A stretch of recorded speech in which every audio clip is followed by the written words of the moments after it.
Welcome to Austin Faith Dialogue. There are many reasons why we enjoy living in this community, but one of the most important, I think, is because we have colleges and universities that enrich our lives.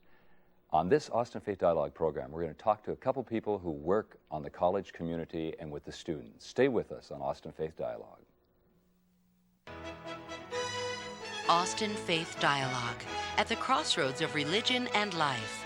A series highlighting the cultural and social interactions between the worshiping and religious communities in and around the capital city. Austin Faith Dialogue is brought to you by the Austin Metropolitan Ministries in cooperation with KXAN. Join us now in Austin Faith Dialogue.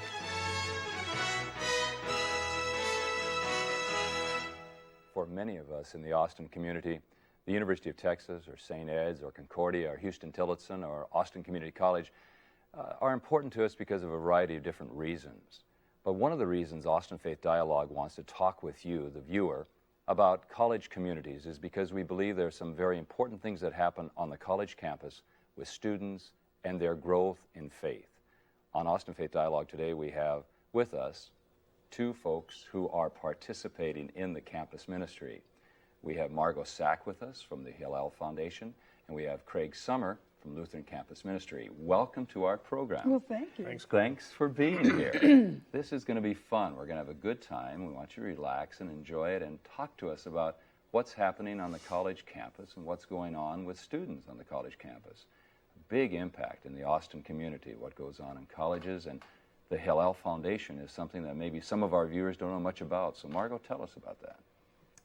The Hillel Foundation is an obviously nonprofit organization on campus that works with the Jewish students, not just at the University of Texas, but also students in the greater Austin area. We have some students who come from as far away as San Marcos, maybe Georgetown, and ACC as well. And we provide all kinds of services, both religious services on our Shabbat, on our Sabbath, Friday night, and we have parties and speakers and classes, and it's a hangout too, Hillel, and we do a lot of intergroup kinds of things. That's how I know Craig. So it's really like trying to meet the needs of Jewish students on the whole, across the whole spectrum. Hillel Foundation has been in the Austin community and located near the University of Texas campus. Is that where the facility is? Yes. How long have you been there? We've been in our current building 50 years. And before that, we were on top of Tower Records on Guadalupe. Did you know that? Oh, that's interesting. That's where the first office was. Well, where Tower since Records is now. You looked at Craig, let's ask Craig a little bit about Lutheran Campus Ministry, and then we'll come back and talk some more about Hillel. Tell us about Lutheran Campus Ministry. We've been in our current site since 1971, but our campus ministry has been in existence since the 20s. And we provide for the spiritual needs of students, many of whom are Lutheran, but not all of them, and provide a place of nurture and challenge for them. One of the things we've discovered with our students is that friendships are incredibly important for them. I think especially as they've left home and are on their own, they really look for a place to bond with some other people who have like interests and are on the same kind of pilgrimage that they're on. And so that's been a key part of our mission with students, is developing that kind of safe place to make friends and be with one another. I would think, Margot and Craig, that having children of my own who've gone off to college, having gone to college myself at one time, that was kind of a scary time. And you are looking for people you can identify with and a place where you said it well, hang out. Is that the way it is with you, Craig? Is it a place where they can come in and do you have recreation opportunities for them? Well, one of our most popular events is Wednesday supper every night, or every Wednesday at 6 o'clock. And a lot of the students who come there don't come on Sunday morning, but that's fine. We offer it, and it's a way of expressing our sense of grace and hospitality apart from an official worship event. So that has become a very important piece of our ministry, providing a place where people can eat and talk to one another and get to know one another. You are located, both of your facilities are located adjacent to the UT campus. not on the campus. Across from the street from one another, Okay. we're neighbors. Yeah, so you wave and talk at one another. and- Absolutely. Yeah, we want to talk also about some of the programming that might go on with other campus ministries that are located near you. Tell us a little bit about Hillel Foundation, where it started, and what are some of the goals of it? Actually, the Hillel Foundation, this is an odd story, was started by a minister at the University of Illinois, I think in the 20s or the 30s, who felt that the Jewish students on campus needed to have a place that was special for them. And from that, now there are Hillel Foundations, or Jewish student centers, not only in the United States, but we have Hillels in Europe, in Russia, Canada, Mexico, all over the place. What So- does that mean, Hillel? What does it mean? It's somebody's name. There was a rabbi called Rabbi Rabbi Hillel Hillel. from the Talmud. And he's the guy who said, here it comes. If I am not for myself, help me. Never mind. Let's just say he had a lot of pithy sayings. He's the one that said, if not now, when? That's how that quote. If not now, when? Yeah. Right. And so, anyway, the whole thing was named after him. The whole And there movement. are facilities then throughout the United States and in Europe and a lot of different places. What about campus ministry from the Lutheran perspective? Located at the University of Texas, but other places also? Yeah, at about 200 different sites around the country, we have Lutheran campus ministries. Our facility here is probably one of the nicest in the country. It's a really fine place. But in a variety of forms at state campuses, we have staff and often buildings there, and have been there for a long time. What do you find at the Hillel Foundation and also a campus minister for you, Craig? What do you find the most challenging thing? As the students come, they want to hang out, some may want to worship, some may want to come and get a meal. What is the challenging thing for you? What do you find with students where they are? What are some of the trends? I think one of the things I've noticed since I've been at UT, and before here I was at K-State, Kansas State University, and then before that San Marcos, is the tremendous diversity in students and interests and needs. And it's a tremendous challenge to try and meet as many of those as you can. It's really impossible. But especially at the University of Texas, the population is so unique and diversified as compared to some other campuses. But that's really an issue that has been talked about at the University of Texas recently is diversification, having a diverse student body. Right. And you're saying there is this diversity. Right, and we're at a time too in our country where denominational loyalties are not very important anymore.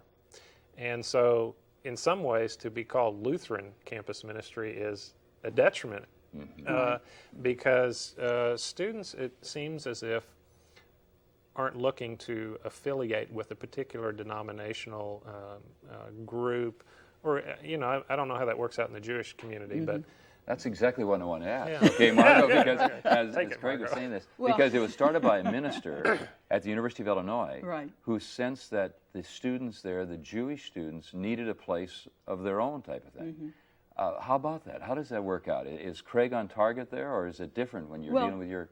What makes it different is Hillel is there for all the Jewish students, for every denomination. So it would be like having a Protestant Jewish center. Can you imagine having to work with Baptists, evangelicals, Catholics aren't Protestants, but Methodists, all under the same roof. And so yeah. that's how it works So, from our foundation. so whatever tradition within the Jewish community the student would come from, Right. that he or she then would be attracted to Hillel and be able to come to there and be able to find an experience of programming for them.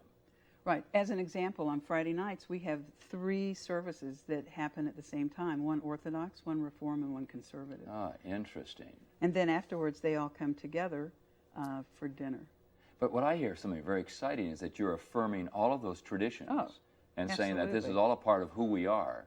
Craig, how about, you're mentioning that denominational loyalties are called into question, and I think that's true, but what about, how do you say to people who come to you, we are a particular tradition within Christendom? Or do you say that even?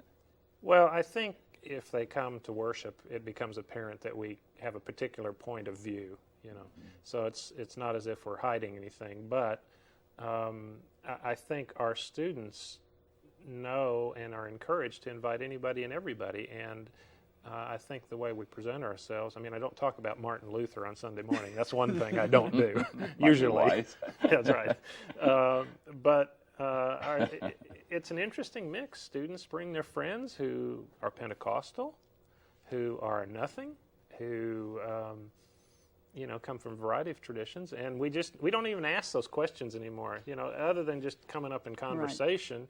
It doesn't really matter, and we just try and deal with people. So would as they there be arrive. students who would come who are nothing when it comes to spirituality?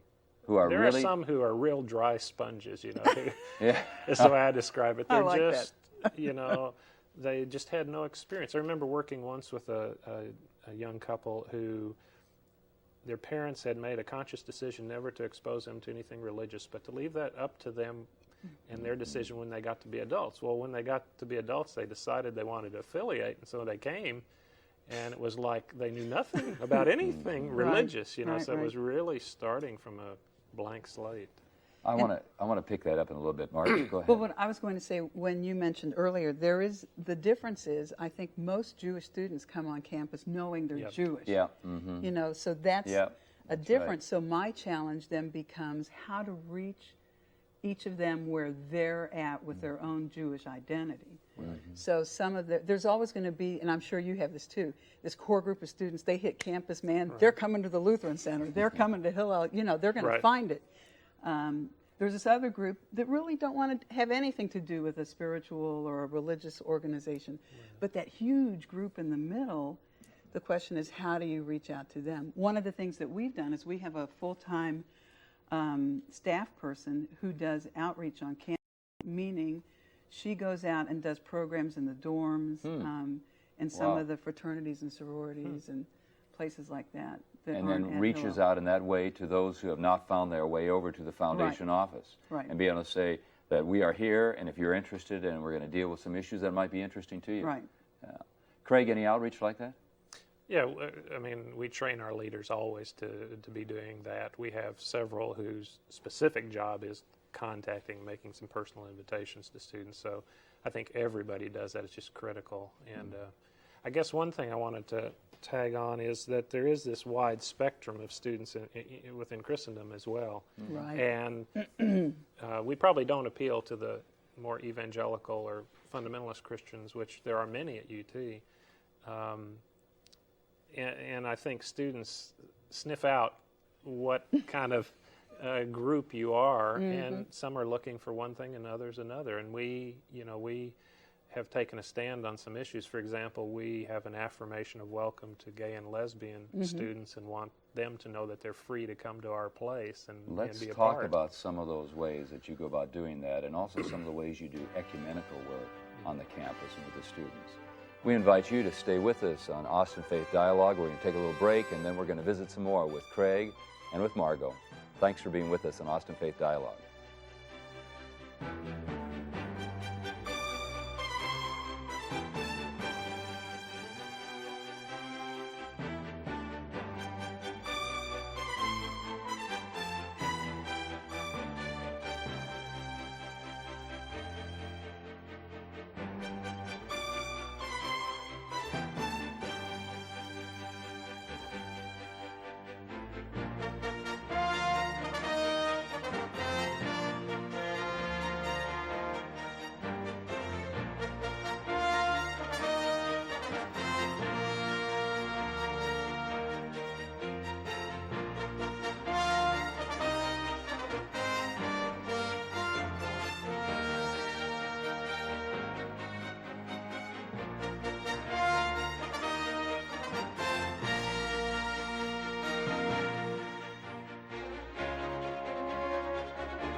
Welcome back to Austin Faith Dialogue. We're talking about campus ministry. We're talking about the schools in our communities, and we're talking with two people who have direct relationship with the students who come, your students, your sons and your daughters. and when questions are asked about spiritual issues and about, well, about all of life, people are there. We're glad to have you here, Margot. Craig, thank you a lot for being with us in Austin Faith Dialogue. Let's pick that up a little bit more, and let's talk about some of those issues. I asked you during the break about the non-religious Jewish student who comes. You mentioned, I like Craig's use. He was saying they go sniff out. These Lutherans going around sniffing out the non-religious student. But you know, this is a big campus, all right?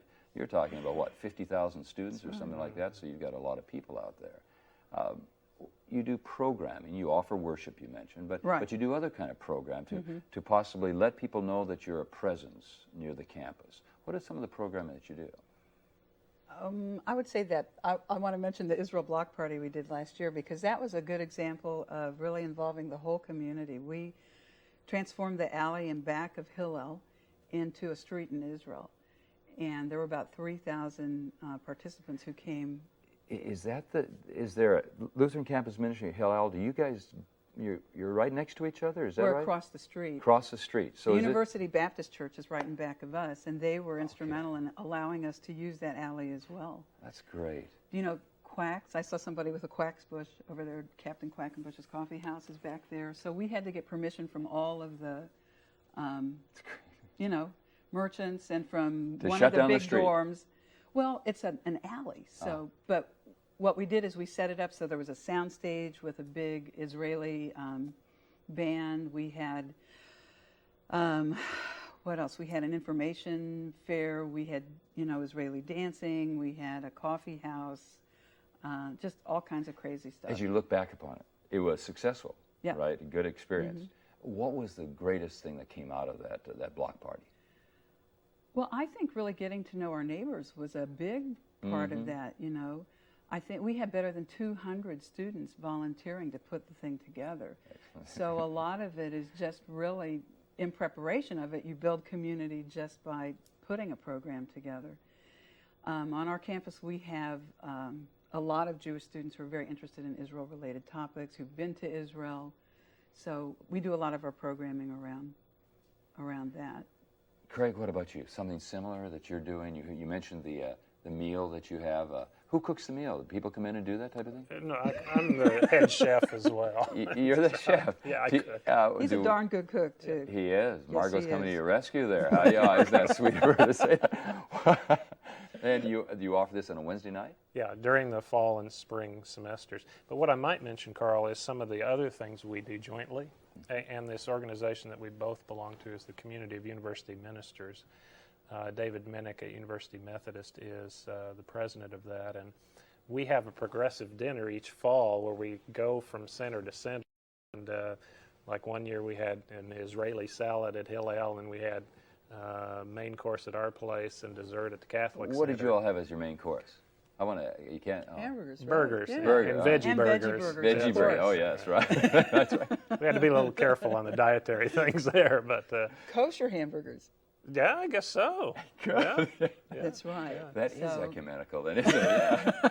And then went to another place. So there are other campus ministries that are involved with your expression Right. and with the Jewish group Right. that are working together for the goal of what? What is that all about? Well, I mean, for me, it's about building bridges in a world that's just fractured at many places, and it also meets a really important student need. Many of the students that I deal with are very, very curious about people and their faith, and especially if they're a little bit different than them. So we provide a very safe way for them to get to know one another and to become friends and discover, oh, we're all human beings in this. And I think that's really an important piece of the whole puzzle that we have here. Margot said that they don't necessarily just focus on religious programming. They offer worship and they offer other kind of programming. What about you all and the other Christian campus ministries? Is it more religious programming, or is it somewhat like Margot described? It's a broad mix. For example, one of our students was the president of Habitat for Humanity, the campus chapter. And we would have organized trips to a Habitat site working there. And then students of ours on their own would go out there every Saturday working. So we have events like that. We do a lot of social stuff. Everybody does, because that's really have to. important. Yeah. To, again, build community. Right. Yeah, pull people together. Right, and retreats. We every Halloween we go trick-or-treating for canned goods for the food bank at Aid Services of Austin. And I think that's another important part of what students are like today. There is a volunteerism that runs pretty strong in many students, not all, but many, that I don't think was there 15 years ago when I started working with students. That's refreshing, and we try and encourage that as much as we can. I'm a product of the 60s, and we had a lot of activity going on the campus back in the 60s. And then a colleague of yours that we knew and loved has said that there came a time in the late 70s and 80s when students were mainly interested, and this is a generalization, okay, so let's talk about this, but he said they were mainly interested in making money. That was the goal. And now is there kind of a swing back to activism, volunteerism, being concerned about building a better society? Well, there's some of that. However, there are many students who want to get a good job and a paycheck too. I mean, I don't want to paint a simplistic picture here. I mean, I know of students who got their undergraduate degree and they expected to get a certain job and expected to get paid a certain amount. And as an undergrad, got out and got a job and were paid more than an elementary school principal. Yes. You know, so there's still a lot to be talked about and dialogued with students. And it's a complex picture that I think we can paint of students. There's not a simple, this is what students are like. Yeah, I think that's important, particularly for the viewing audience, to realize, and the adults who say, I become a little concerned when I hear adults saying, well, young people don't do this or young people don't do that. And I think young people are wonderful and idealistic and have lots of gifts to bring to the greater community. That's why I find the college campus such a exciting and stimulating place to drop in on every once in a while and see what's going on. You mentioned that when they come, one of the most important things for a student is to find connections, some friendships. You also mentioned that you offer worship. You mentioned some opportunities for servanthood. When you put all that stuff together, and I know this is just really impossible to do, but why not ask the impossible question, all right? What do we find the student of the last year in the 1900s? What do we find with that student? What are they about, and who are they, and what's going on in their lives? Are they like I was, wondering? I think I was probably pretty religious and asking a lot of religious questions, and Vietnam was going on, and civil rights and all that kind of stuff impacted me in those years. But what do you find in that student? Margot, what's going on with the Jewish student? What would you say? Well, the first thing I'd have to say is really kind of repeat what Craig was saying, is that there is no stereotypic student. I mean, in general, the students reflect the greater population. I do think, however, that it is a time when students are reflecting on a lot of issues. You know, when I have a chance to talk to students, we actually have a discussion group that's called Wrestling with God. You know, people having an opportunity to question some of these things that you just don't do once you're out in the real world. Things like that. Just trying to make sense of what's going on. But I have a feeling that that's more an age-appropriate kind of a thing than it is this 1999 kind of thing. I think when people are in undergraduate school, that's a time when you're away from your parents, you're not quite yet, in your own milieu with your own family. We did a similar thing. We call it theology for skeptics. Same All thing. right. And what I found was, Same thing. I expected some really on-the-edge kind of students. Well, they were as traditional as anybody, but just had one little bitty tiny out-of-the-ordinary question and thought of themselves as skeptical. What about parents in that process? Parents, when the students are wrestling with God and dealing with skepticism when it comes to institutionalized religion, what is the role? What would you say to parents? What can they do? What kind of role can they play out? That's a tough one, huh? Well, it's a scary time for parents. I think more and more the parent of a college student goes through a lot of grieving, because I think the more appropriate thing to do is to kind of take about one step back and be there and supportive, but you really must honor the student's step towards freedom and independence. And when they ask for help, that's when you give it, and you can ask too many questions, I've found. And I think the parent's role is to be kind of in the background in some ways. And it's hard for parents. I'm a parent of 4 adult children, and it's very difficult at times being a parent of a college student. You worry a lot. Your prayer life improves greatly. That's right.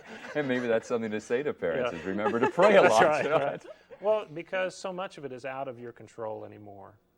I mean, when a student goes away to school, they are literally on their own. One other question, what about those who have, well, Margot, like you have a freshman, Ben, right, in high school. Right. And you have Michael, who's a 6th grader, correct? Right. And they're going to go off to college someday, all right? What about those who have children getting ready to go to college? Maybe you could say something to them also about giving them some sort of orientation to a religious sense of community. Is there, you mentioned about some come to the college campus and they really don't have any background in this at all. Is it not of value to maybe have a sense of the religious life of communities? Well, I think it's important whether you're going off to college or, look, you're talking to 2 people who do this for a living. I mean, right. Carl, what do you expect us to say? Well, I want you to say it because I want them to hear it from you. I would say it, but you tell them, will you please? We're paid to say it. Right. But we believe it, too. Yeah, We truly believe it. When you see the students who come from some kind of a background, no matter what it is, and I see all kinds of students, and many times they're questioning that background, but to have a background from which to question is so important. I think you brought, or one of you were talking about the student who came who just, their parents said, when you're an adult, you'll figure it out. I think that's the worst thing you can do for a child. I saw you shaking your head when Craig was saying that, yeah. So I figured that's the worst thing you can do for a child. It gives them no sense of identity. Oh, I agree. I don't know what I could add to that, but yeah. I heard a guy named Peter Gomes say one time that at Harvard that some students came and they just had no background in the faith, and they came and asked him questions, and he says, yeah, that's why we're in business, to respond to that kind of person and tell them. Margot, thanks. It's exciting. You enjoy your work? Oh, I love it. Yeah. I love it. And the students who come, exciting. Do you have hope for the future? Tremendous hope. Yeah, thanks. I was hoping you'd say that. It's a great future out there. You just look at the faces of those students, and we're going to have. And you follow them for 4 years or 5 years. To watch them develop. Yeah, that's. I wanted to ask you also about, we don't have time to do it. We're going to have you come back sometime. We'll talk about this. Okay. I wanted to ask you about the ones who go on, the students who go on, the alums, and what they do and their relationship to campus ministry. We want to wish you well. Thanks for being there for us. And thanks for being a part of this community. We really appreciate you. And we thank all of you for watching Austin Faith Dialogue. Remember, support your young people and share with them. And don't forget, pray for them. Thanks, and peace be with you.